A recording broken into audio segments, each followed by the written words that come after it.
Salve, salve nação! Temos aqui o corte que vocês gostam de acompanhar aqui no canal. O linha de passe pós-jogo, Flamengo 1, Grêmio 1. O Volpi foi o melhor em campo, né? Porque o cara pegou pênalti, fez algumas defesas difíceis, livrando o Grêmio da derrota, né?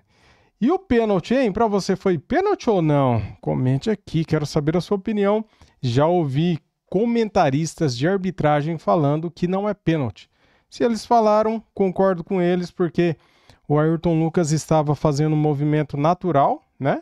Ele não teve intenção de pôr a mão na bola e a bola não iria em direção ao gol. Então, concordo com eles, para mim também não foi pênalti. Vamos lá então para o vídeo, deixa o like, se inscreva no canal, seja bem-vindo e ative o sininho. As imagens são do canal ESPN Brasil, link na descrição como créditos. Vamos lá. Bom, e que história foi essa no Maracanã, né? Me ajudem aí, porque o Flamengo com aquela volúpia, aquela pressão, Arrascaeta bem demais no jogo, Pedro, de novo, Samuel Lino começando super bem, de novo Henriques bem, então o Saúl, enfim, parecia que estava tudo sendo orquestrado para um jogo tranquilo para o Flamengo. Por ser o Grêmio, evidentemente não imaginava que ia ser 8-0 de novo como foi a vitória, mas parecia que ia pintar um placar elástico, né? E tudo estava caminhando para isso. Você vai ver o Volpi fazendo duas defesaças. De repente, num pênalti, o Grêmio empata e o Flamengo... A gente vai discutir esse lance? Vamos falar. Tá. E o Flamengo deixa 2 pontos pelo caminho num jogo onde ele estava, assim, dominante. Agora, para reflexão e para a gente discutir aqui. Contra o Vitória, funcionou tudo. O Flamengo chutou pro gol, a bola entrava. Esse Flamengo de volume, de pressão... mas que não mata o jogo, é um capítulo repetido nesse campeonato também, né? Mas o Flamengo não joga sozinho.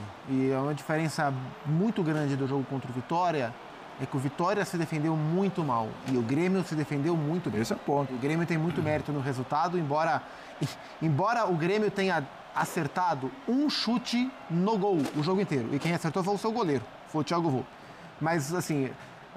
o contexto era, o Flamengo jogava de novo no Maracanã, depois de uma partida histórica e exuberante e perfeita contra o Vitória, para enfrentar um time com muitas dificuldades, que é o Grêmio, treinado pelo Mano Menezes. Qual seria a postura do Grêmio? Defender de qualquer... Fechadinho, meu amigo. E defendeu muito. O Mano escalou o Grêmio com linha de 4, mas defendeu com linha de 5, às vezes com linha de 6. Né? Então, assim, embora o Flamengo tenha tido muito volume, criado chance... O Flamengo encontrou no jogo de hoje mais dificuldade para entrar com essa bola dentro da área do que encontrou em outros jogos. Claro. O gol do Arrascaeta foi uma das raras construções com bola de pé em pé que o Flamengo conseguiu achar o espaço. E foi um golaço. No mais, foram muitas bolas cruzadas, porque embora o Flamengo tenha tido uma boa atuação, tenha tido muito volume e tenha tentado o gol o tempo inteiro, enfrentou um adversário que, na sua proposta de se defender, trabalhou muito bem. Né? E aí, depois que o Arrascaeta fez o gol, e o gol foi com 8 minutos do segundo tempo, o Grêmio foi tentar sair. O Mano começou a tirar volante, tirar zagueiro, colocar a gente da frente. O Grêmio nem melhorou tanto ofensivamente, mas pisou a área. E aí causou esse lance aí que a gente vai discutir. E aí o Grêmio buscou o empate num lance quase que isolado de construção da equipe. Mas a proposta defensiva do Grêmio contribuiu para o jogo de hoje. Né? Então o Flamengo não joga sozinho. E o Grêmio se defendeu muito bem.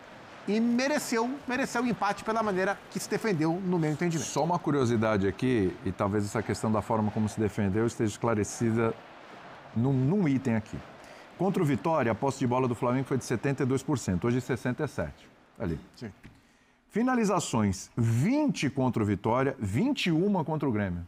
Até aí, parecido. Aí você vai ver como, Finalizações certas. Contra o Vitória, 11. Hoje, 6. É isso. Aí você tem você vai ver quase 50%. de onde foram essas finalizações e em que situação de conforto que elas aconteceram. A gente viu duas ali Vitória marcou muito mal. E olha que era o Vitória do Carille e o Grêmio do Mano. Dois técnicos que se defendem bem. O Carille não, o Mano sim. Mas era um Grêmio já escaldado, né? Sim. O Grêmio sabia que a única chance que ele tinha hoje era jogar assim.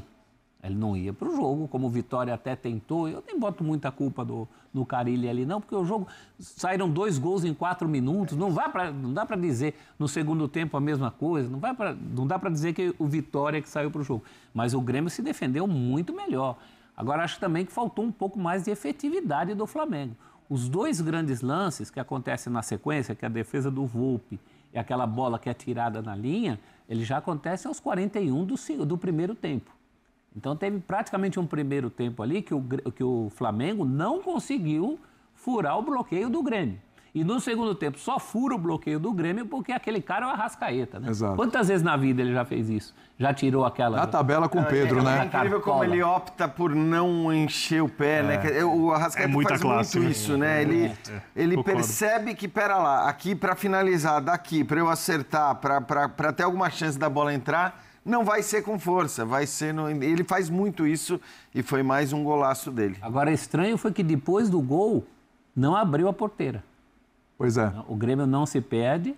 Até achei que podia acontecer isso, mas não. O Mano vai fazendo as alterações lentas, graduais e seguras que ele costuma fazer, né? Um dos lances que é o Pavon, né? No lance do pênalti. Tá bom. É um dos jogadores que ele... Que entrou. Curioso é que depois que ele... o Mano jogou com 2 centroavantes, né? Jogou o Carlos Vinícius e o Brett White. Depois que ele toma o gol, ele tira gradualmente os dois centroavantes para colocar um só, que é o André Henrique. No mais, ele vai colocando o Pavon, coloca o Aravena, coloca o Wagner Leonardo, ele vai mudando o sistema, mas ele tirou os homens de frente. E o time respondeu um pouco melhor com a bola. Você ia falar do lance do pênalti aí? Você quer falar? Cara, assim, eu lamento pelo futebol. O Flamengo reclamou. Aliás, não, assim, sério, desculpa. A gente vai ter imagem? Vamos, temos a imagem. Assim, temos a imagem. Daqui a pouquinho. Assim, eu entendo, eu concordo com o Zupac que o Grêmio fez todo o possível para se defender bem e dentro dos seus limites acho que foi bem. Concordo com o Celso Zelt também sobre a postura do Grêmio, que o Flamengo poderia ter sido um pouco mais eficaz. Mas eu acho que o Flamengo não ganhou o jogo, ou no caso, até esquece que é o Flamengo.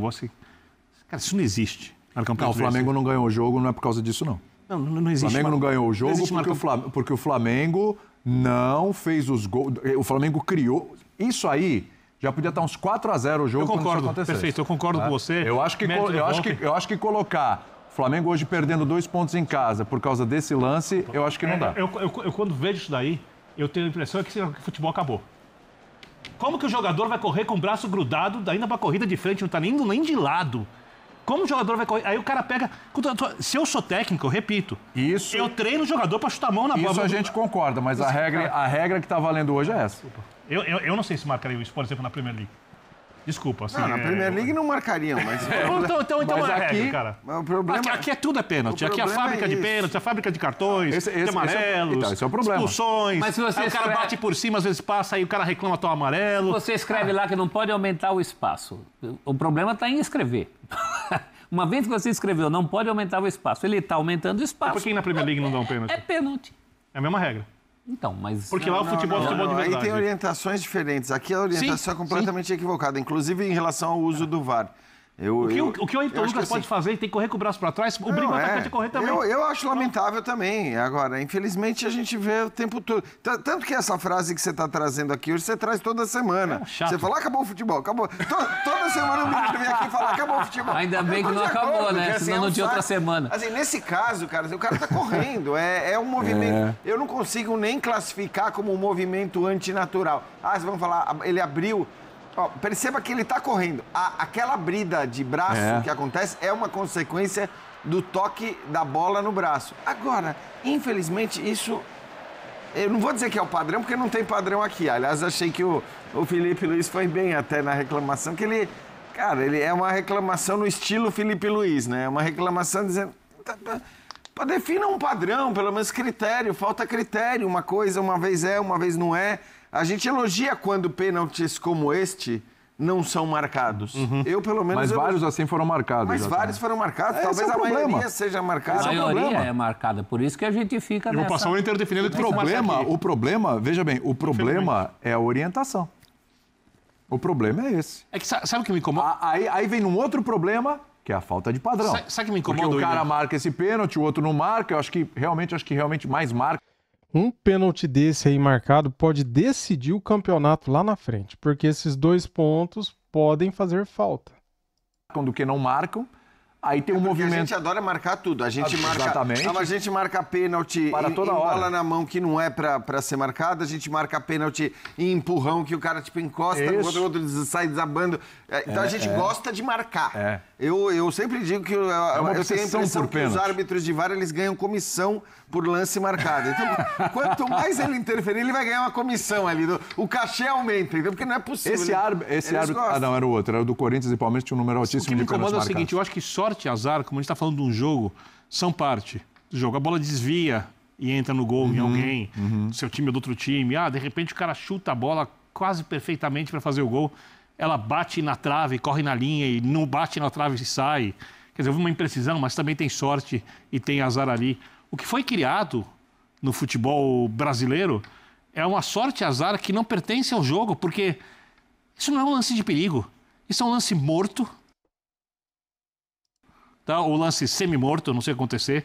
Um lance que não tem nada de habilidade, de técnica, em que simplesmente um cara corre como tem que correr, porque ninguém, se você tem alguma dúvida, você vai e olha uma criança correndo na escola, você olha um adulto correndo, você olha uma prova olímpica, se alguém corre com o braço assim, ninguém corre o braço assim, o cara está correndo com o braço normal, como o atacante está correndo, aí o cara pega, bateu na mão, mudou o jogo. Essa sorte e azar não são do futebol. Nunca foram. E elas poderiam até passar a ser, se fossem boas para o jogo. Elas são péssimas para o jogo. E é uma pena, porque esse tipo de coisa no futebol que o Pedro gosta, o futebol da moda antiga... Eu gosto muito do futebol atual, tá? Não havia tanta polêmica em relação a isso. No tempo da intenção, um lance desse a gente falaria, não foi porque ele está correndo, teve a intenção. Não quis pôr a mão na bola. Não tem o que fazer com o braço. E aí tiraram isso. Porque assim, a coisa da intenção, na verdade... Criaram um eufemismo ali, criaram um sinônimo para tentar... Porque, no fim, quando você fala em movimento natural ou antinatural, para mim, isso determina intenção ou não intenção. Claro. Porque se você está fazendo um movimento natural, é natural, não é uma coisa intencional. Se você está correndo e, de repente, faz assim... Aí é intencional, você teve a intenção de fazer isso. O movimento antinatural é quando você assume um risco... além do movimento natural. E aí a intenção é quando você quer dar um tapa na bola. Eu sei, diferente, mas se você assume o risco com um movimento... O antinatural pressupõe intenção. O meu ponto é esse. Sim. O termo antinatural, se não é um movimento natural, foi intencional. Porque o que foi? Foi um espírito que puxou teu braço? É antinatural, mas puxado por forças ocultas. Não é um movimento espiritual. Quando o jogador salta com os dois braços para cima, ele não está saltando para ele interceptar a bola. Está saltando porque está assumindo risco, para ter mais impulsão, sei lá. E esse movimento, se a bola pegar... Então, mas você está falando... é o antinatural. Se você está falando para pegar a impulsão, qualquer movimento que seja para impulsão de um salto, ele é natural. Porque na hora que você salta, o normal é você... Você pode saltar sem os braços erguidos. Então, só dá um exemplo da diferença entre o antinatural e a intencional. É o que eu estou falando. Mas não é a intenção bater com a bola na bola. Como que você marca um pênalti como esse e não marca o pênalti do jogo do Vasco no meio de semana? Calma que é muito jogo. Eu já dei livro. Vasco Botafogo. Falar isso, já dei livro. Vasco Botafogo. O do Marlon Freitas. Sim. Quer dizer que a São liga... lances diferentes. Perfeito. São diferentes. Só que você concorda comigo que... O do Marlon Freitas, se não tá na frente... Eu, por exemplo, não marcaria o pênalti do Marlon Freitas. Tá na frente do corpo. Se não pega na mão dele, pegaria no corpo. Isso. Mas eu acho que são lances que estão ali no limite. Não ampliou a área corporal, por exemplo. Semana passada, teve o pênalti do André Ramalho, que foi marcado. Nenhum dos dois. Que foi marcado em São Januário. E um lance do André Ramalho. Pênalti. Ok. E teve um lance muito parecido no jogo Santos e Bahia, que não foi marcado o pênalti. Eu peguei meu livro. Os jogos no mesmo horário, meu livrinho. em estados diferentes, no mesmo horário. O tempo inteiro. Sim. O livrinho de regras, eu comparei um livrinho de regras antigo que eu tinha com um atualizado. No antigo, essa questão ocupava 2 linhas, no tempo da intenção. Agora, são 13 páginas de recomendações. Vocês têm que fazer um curso. Pequenininho. Tomos, lembra dos eu estudar. Tomos. O professor Sálvio Espínola Fagundes Filho, nosso colega por muito tempo aqui, que foi meu professor de arbitragem num curso, ele fala que toda essa história começou com gente que se jogava na frente da bola nessa do se colar, colou. Então, a FIFA se viu obrigada a fazer alguma coisa em relação àqueles caras que se jogavam e se colar, colou. Aí, querendo resolver... do movimento. Como é que era o movimento? Se colar, colou. Meio bailarina do Fantástico, assim, daquelas de abertura. Tá, é fantástico. fantástico, tá, né? E muita gente estava fazendo isso em jogos pelo mundo, segundo o Salvio, principalmente na América do Sul. E aí a FIFA, querendo resolver um problema, carregou no remédio que virou veneno. Porque eu não acredito nisso. Quer dizer, não é como eu vejo. Eu acho que o futebol passou a ter muitas câmeras e a rede social passou a ter muito peso. E aí, como esse pênalti é pênalti no society ou no condomínio, quando tá jogando com os amiguinhos... Eles começaram a botar a mão nessa cumbuca antes de rede social. Se botar a mão na cumbuca, é pênalti.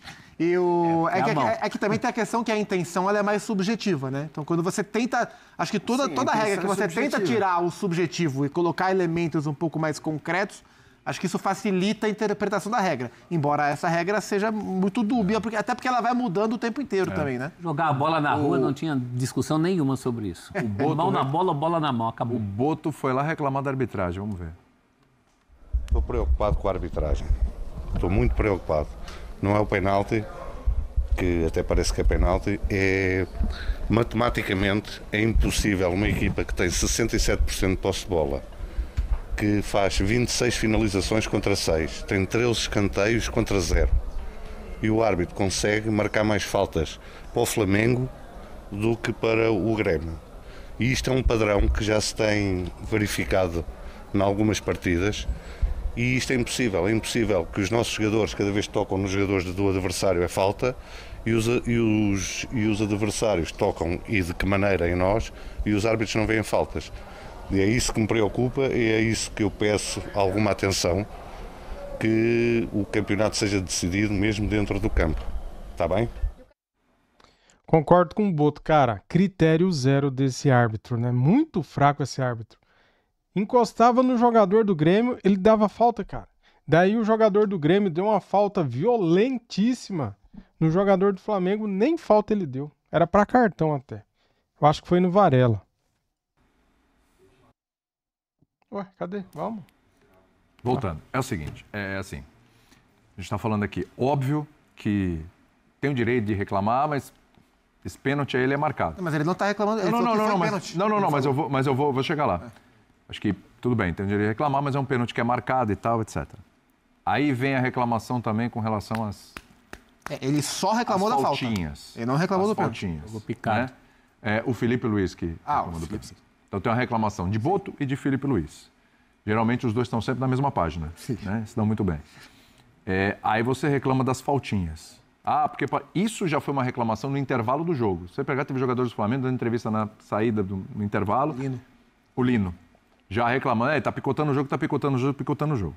Eu só acho o seguinte, reclamação é válida. Só não dá para isso aí virar uma névoa para esconder que assim, o Flamengo não venceu o Grêmio porque não teve a competência para resolver o jogo do jeito que poderia, porque criou volume, teve mais posse, os números são indiscutíveis, o Flamengo teve todas as condições para resolver a parada. Não resolveu e não pode agora ficar o Boto falando de faltinha, de picotar o jogo. Especialmente na narrativa que ele quer emplacar, de que eles já perceberam que em outros jogos as faltinhas só se marca para o Flamengo. Aí já é um discurso completamente como é que pode um time que tem mais posse ter mais faltas? Aí é discurso persecutório. Mas aí, assim, cara, a gente vai lembrar do Botafogo de 2023, o que o Textor falava em 2023 e o que o Textor falava em 2024, porque é impressionante o salto na qualidade da arbitragem brasileira de 2023, onde todo mundo era corrupto, provas, não sei o que e tal. Para 2024... O auxiliar do Abel que tu falou que o campeonato estava direcionado e o Palmeiras virou. Depois deixou de estar direcionado. Cada um com a sua verdade, viu? Cara, assim, essas coisas, ou essas ilações de não ter mais posse, você tem obrigatoriamente que ter mais falta cometida, menos faltas cometidas.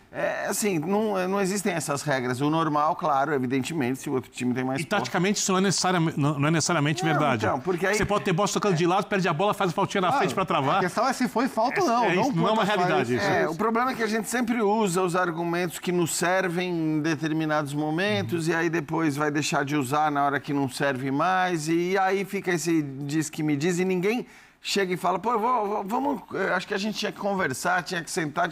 A gente já deu 8.000 sugestões aqui, não vou ficar repetindo porque não leva a lugar nenhum, porque ninguém nunca vai fazer nada mesmo. Eu só gasto português. Mas assim, essas ilações de relação de número, de marcou mais, de marcou menos, tal, aí eu não acho que tanto que você viu que eu só comentei lances específicos porque eu estava fazendo o jogo, não tenho como avaliar se marcou mais ou menos falta. Sim.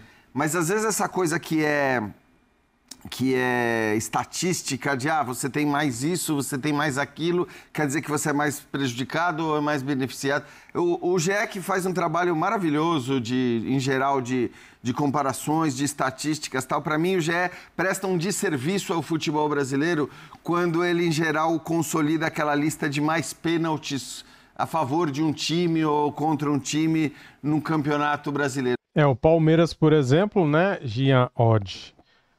O Varmeiras, por exemplo, tem mais pênaltis no Brasileirão, se você for ver aí. Eu tenho quase certeza, cara, eu não tenho certeza, é quase. Mas eu acho que o Palmeiras, ele é beneficiado com os pênaltis, com a arbitragem, cara, não é possível. Hoje, no jogo do Corinthians, deram um pênalti para o Palmeiras que eu fiquei assim, isso aí foi pênalti? Meu Deus do céu. Acabou o futebol, né? Por quê? Porque isso só serve a torcedores ensandecidos ou a jornalistas / torcedores, influenciadores, torcedores, que pegam aquilo ali como... Tá vendo? O Flamengo tem mais pênalti no Campeonato Brasileiro. Olha aí, é beneficiado. O que quer dizer? Não ou tem, o Flamengo tem mais gol anulado, ou o Palmeiras tem mais isso, o Corinthians tem mais... Cara, pode ser que todos aqueles pênaltis marcados, todos aqueles gols anulados, são corretos. Então, na hora que você consolida o número, você só dá... na mão de uma girafa a arma para ela sair atirando. A mão da girafa não é muito... não é. Muito habilidosa. Pensando na mão da girafa. Até porque girafa não tem mão, né? Não é muito habilidosa. Então girafa não pode fazer pênalti. Então, assim, não vamos entregar subsídio pra gente alucinada ficar na rede social dizendo que... Até porque, vamos por se o Flamengo for... Eu nem sei quem tem mais pênalti ou menos pênalti. E não me interessa. Mas se o Flamengo tiver mais pênaltis no campeonato, é absolutamente normal que seja assim. Assim como o time ruim não vai ter pênalti. Na área do adversário, né? O campeonato todo dentro da área do adversário. O time ruim não entra na área, não quer dizer que ele é roubado. Isso, né? E mais gol anulado, se você que sabe,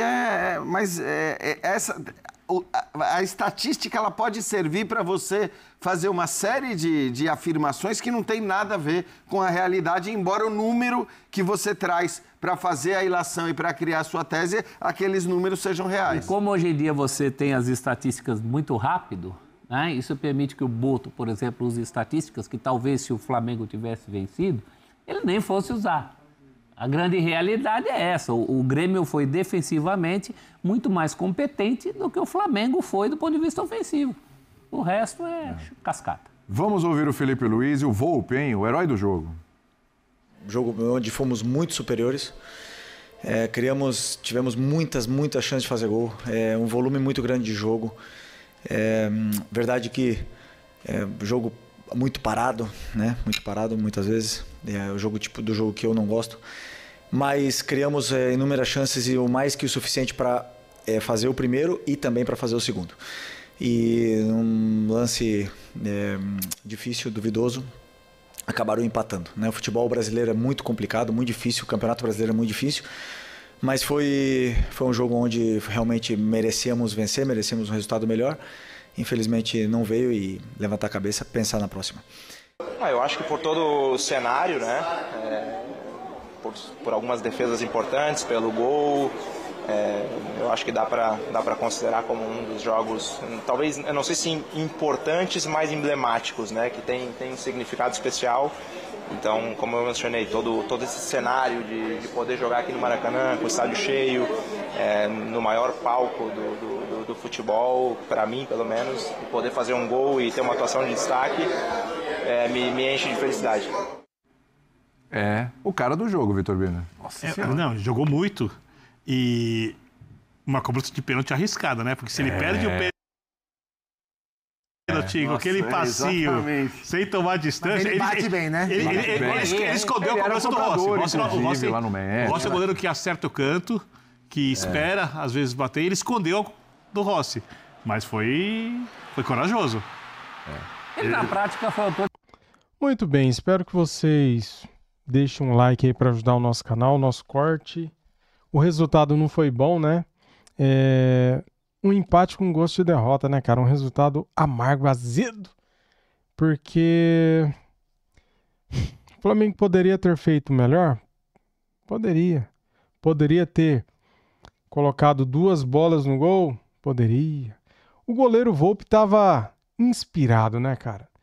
Aquele cabeceio do Léo Pereira que ele pega num reflexo impressionante, a bola baixa no chão, cara. Impressionante, viu? O Volpi salvou o Grêmio da derrota. Flamengo... Não é que o Flamengo jogou mal, o Flamengo jogou bem, cara. Eu acho que o Flamengo jogou bem, só faltou fazer mais gols, né? Tem dia que a bola não entra, né, cara? Um gol só é pouco, né? Esse resultado de 1-0 é perigoso. E o Flamengo, depois dos 30 minutos do segundo tempo, ele tirou o pé, eu não sei, parece que cansou. Eu até comentei aqui em casa com minha esposa, falei, nossa, o Flamengo cansou? Tirou o pé? O que está acontecendo? Depois dos 30 minutos. E o pênalti foi sair nos 37, 38 minutos do segundo tempo. Eu até comentei na hora, cara. Falei, não é possível, cara. O Flamengo está administrando um resultado de 1-0, não pode. E daí o castigo veio. Esse pênalti, que para muitos não é pênalti. Comente aqui se você acha que foi pênalti. Eu acho que não é pênalti, né? Por muitas coisas que eu já falei nos vídeos anteriores, nesse aqui também, o jogador estava fazendo seu movimento normal, não teve intenção de pôr a mão na bola e o chute do cara não iria em direção ao gol, né? Ia para fora da área. Então, isso não é pênalti, né, cara? Lá fora não é pênalti e aqui no Brasil eles marcam esse tipo de pênalti. É horrível, né? Nossa arbitragem é uma porcaria, um belo lixo, não é verdade? Então é isso. É revoltante deixar de conquistar 3 pontos por causa de um erro de arbitragem. É revoltante, cara. O Flamengo poderia ter vencido por mais gols? Poderia, mas não venceu. E esse lance aí determinou o resultado final. Um empate. Empate com gosto de derrota. Meu sentimento é esse. Mas ainda bem que o Palmeiras empatou com o Corinthians, né? Palmeiras empatou com o Corinthians com um pênalti que eu acho que não foi pênalti. E deram pênalti para eles, né? Engraçado isso, né, cara? Sempre tem alguém beneficiado e alguém prejudicado. Sempre, né? Incrível. Que coincidência, né? Lamentável. Valeu, galera. Tamo junto. Saudações e fui.